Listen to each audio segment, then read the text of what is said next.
A couple with Oklahoma roots runs an orphanage in Ukraine, and now they're helping refugees and people still stuck in that country. They tell News on 6's Sawyer Buccy how Oklahomans can do something good to support these families. Sawyer?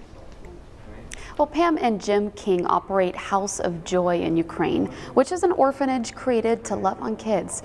Jim took a flight out of Ukraine on Sunday and has spent this week watching Russia invade a community he loves.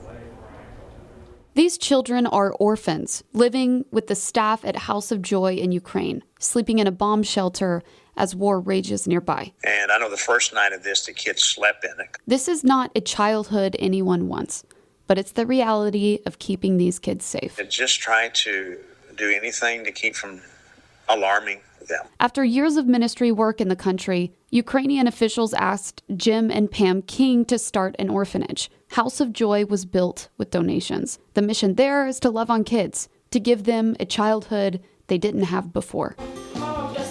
My mom was an alcoholic and died in 2006. I don't know my father. The adults at House of Joy are doing the best they can to protect these kids from the violence happening in their country. Felt like there would be some type of move by Putin.